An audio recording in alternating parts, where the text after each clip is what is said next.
And here we are again. This is part 2 of live dragons or dinos. Photos of living dragons. And in historical references of dragons, here we see in Spain, in Barcelona, Spain, there is this amazing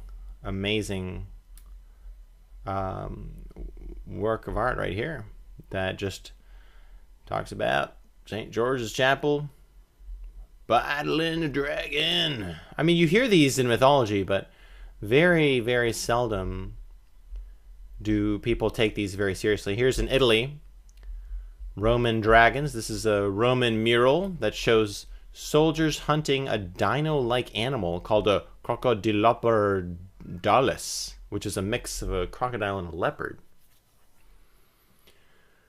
30 BC. So this doesn't exactly look like a legend. This looks like a hunt. I mean, amazing.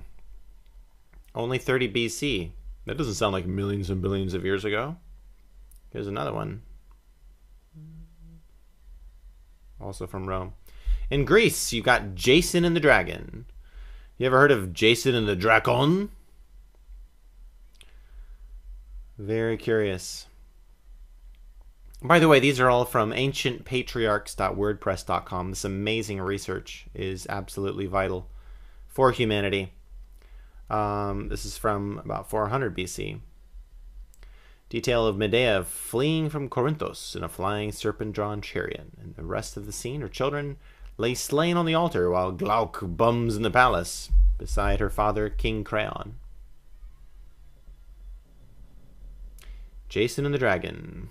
The hero Jason, fellow Argonaut battle, the guardian Drakon of the Golden Fleece. The serpent is coiled around the sacred tree from which the fleece hangs. Very interesting. Here's another mural. Amazing. Pretty obviously, you know, dragons eating a person here.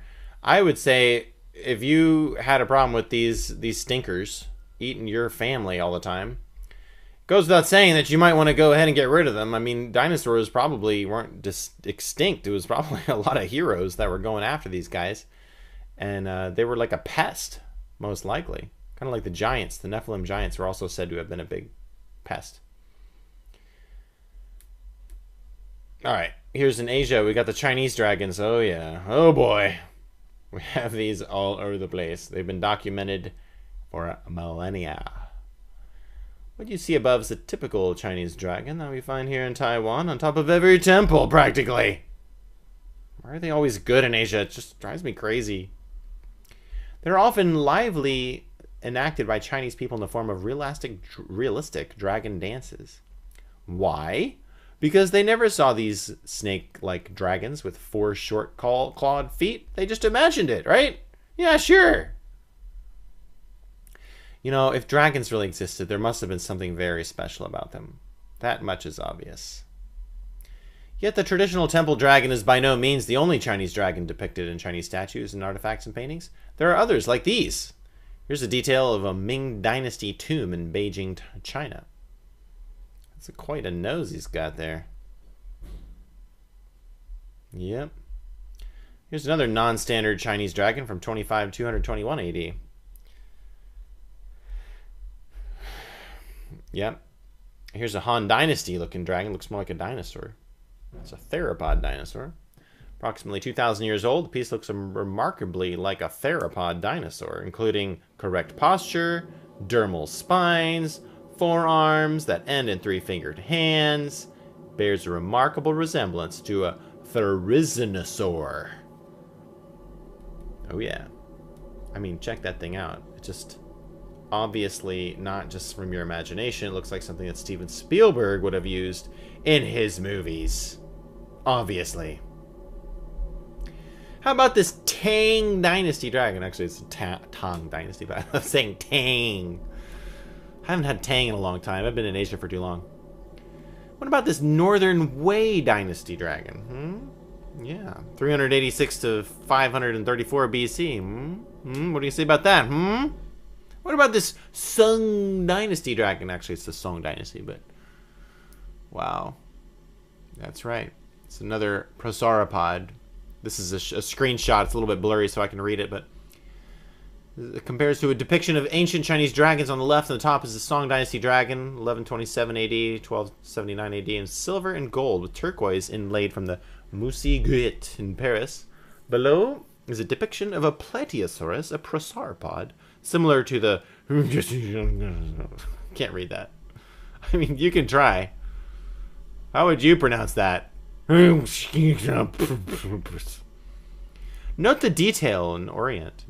Modern depiction is the rear left leg extended backwards at the same time as the forward left leg is extended forward. Mythological dragon seems as though he has the better gait. Pretty remarkable, actually. Obviously, Chinese dragons were not just traditional serpent-like temple roof dragons, but feature many different kinds. They are actually pictured in greater and more accurate detail than the fanciful dinosaur graphic designers of National Geographic and Science so-called magazines could ever come up with. Have you ever seen a 1700 BC Shang Dynasty dragon a la Tyrannosaurus Rex? Sure, it misses the little front arms for stylizing, but it is mighty close. Better skin detail than anything we've ever seen on Tyrannos in ancient European art. But even in today's media art, oh yeah. Oh yeah, baby. Look at that thing. Can you believe that? Can you believe that? Can't believe it, but it's true. Early Shang Dynasty, 1750 to 1050 BC. Wrote on oracle bones, sold later by Chinese pharmacists as dragon bones. Oh yeah, you better believe those dragon bones sold for a lot. That's why they don't have too many museums of dinosaurs in China. They probably ate them all. All the bones. But of course, the Chinese people never saw these animals. They just conjured these dinosaurs up from their wild imagination. Yeah, right. The Chinese are so imaginative. You know, they're always making up stuff like that. Not. Does Darwinism make Marco Polo a liar? Oh yeah, I remember this picture when I was a kid. My mom bought me this actual book about... Here's a slightly better resolution. About a young Earth, and it's very, very interesting to imagine that this was going on. I mean, that looks like an ankylosaurus to me. This is obviously an artist rendition, but Marco Polo lived in Chinese for 17 years, around 1271 AD. Upon his return from Asia, he reported of families raising dragons, yoking them to royal chariots for parades and special occasions, and using dragon parts for medicinal purposes. Interestingly, the 12 signs of the Chinese zodiac are animals, 11 of which are everyday, extant creatures like a rat, horse, dog, an ox, rabbit, tiger, snake, ram, monkey, rooster, dog, and pig. The 12th is the dragon. Why would the Chinese include the mythological dragon with these common living animals? And we trust Marco for other history. Why not also dinosaurs? Oh! Dragons. Imagine. Compare this Tang Dynasty dragon with the Acambro figurines from Mexico shown down the page. Uh-oh. Looks like people in Mexico were imagining the same thing. Not. Of course, because the collection... I'm sorry, I know it's not 1990, and not isn't really a funny joke anymore, but... collection features so many obvious dinosaurs interacting with man, it's not considered to be genuine. It's remarkable that the same dinosaur dragon depiction has appeared on at least 3 continents representing cultures spanning 1,500 years. The dinosaur dragon on the bottom is also from the Tang Dynasty. It is a rare painted ceramic that recently sold in an auction for over $23,000. The fact that the 1945 discovered Juilliard collection depicts dinosaurs not as modern artists do, but as the ancients did, provides credibility. Yes, sir. Here are the Chinese dragon carts. Uh-oh. This art is from Wu Bin, who lived during the Ming Dynasty. He was a painter at the palace during the Wanli period, and he painted several dragons and dragon carts. See the scales? Wow. Amazing. Amazing. Uh-oh. Dang. You don't want to see one of those at night in the forest. No, thank you. Oh my gosh, here's a guy riding one. He is not a happy looking dragon. And here's some guys riding dragons. This is like, hey guys, let's go dragon surfing. Hey dude, what's up? Hey, check out my dragon. Hey, yeah, oh yeah. Check out my dragon. Oh yeah. So, do we need to say anything else about Marco Polo telling the truth? Ancient Chinese vessel with dragon handles. I think I've actually seen these before at the museum here in Taipei, Taiwan. Yeah. Of course, the Chinese had never seen dragons, let alone 65-million-year-old dinosaurs. Ha! Yeah, right. Here's the Chinese marine dragon at Tianqi Lake. Oh my gosh.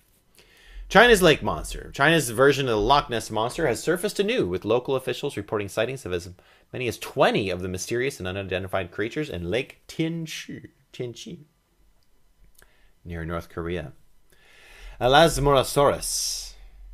This ancient sea reptile fits the description of modern-day creatures such as Scotland's Loch Ness monster. That's right. That's amazing. Dang, you don't want to see one of those while you're swimming. Well, not that you should ever be sleep swimming. You know what I meant to say. Mesopotamian dragons. Babylon. The Surush. Wow. Mesopotamian dragons. In 600 BC, an artist carved 3 animals in the archway of the Ishtar Gate in Babylon. Yes, not even joking. The 3 animals were a lion, a wild ox, and the Surush. Why was this supposedly mythical creature pictured with 2 known animals? Was it because it wasn't a myth? The Surush was described as a slender-bodied, scale-covered creature with a horn on top of its head. Nebuchadnezzar was the king of Babylonia at the time. The Bible mentions that his priests kept a great dragon or serpent that they worshipped. Creature closely resembles the type of dinosaur, a sauropod to be exact. Since the Babylonians did not have the ability to reconstruct fossil remains, it is more likely that they were drawing a living animal that they had seen. Drawings and carvings of the Surush were always the same and never varies, which normally indicates that they were based on a real creature. Yes, that's right. Whoa. Whoa. There you go. There you go, man. Yep. They also made a sculpture of the beast. The head of the dragon, the symbol of Marduk, sculpted in bronze, dating from 360 BC, was found in Mesopotamia and is now in Paris, in the Louvre Museum. Yes, sir. Yeah. Marduk, the chief god of Babylon, from the Wycliffe Bible Encyclopedia. Oops, what's that? Oh yeah, a dragon, 600 BC. In Sumeria, we have the long-necked lions, of course. These are Roman long-necked, well, lions.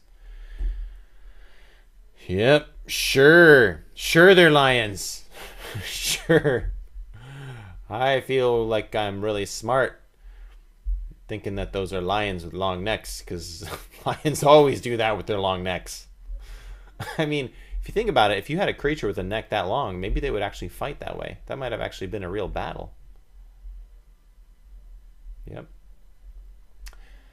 Yep. Designed to falsify history by covering up the existence of long-necked dinosaurs in Rome and Egypt.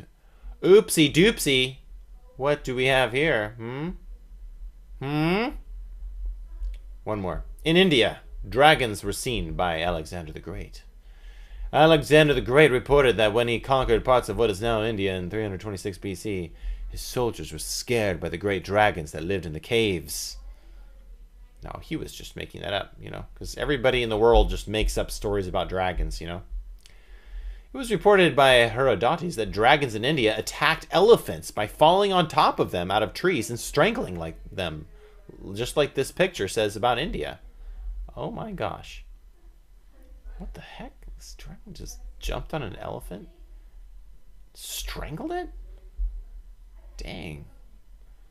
Yep. It's an Indian dragon. Aberdeen Bestiary manuscript in 1200 Aberdeen year. If this thing was running around killing my elephant, I would organize an attack against it. I mean, that's why we don't have dragons anymore. So, all right, we're going to continue next time. I think that it's obvious. Here's another imaginary dragon. We could go on. You can read the whole article if you want. I just like to keep these things short because it's just fun for me to read, and I get tired when I read too long. But I love sharing this, and it's all because of Jiayu. You know, she really wants to know about dinosaurs, so I thought I would just share some stories about dinosaurs. And these are actual evidences of dinosaurs living in our time. I mean, a few thousand years ago is not very long ago. So anyway, bless you. God bless you. God loves you. Talk to you next time.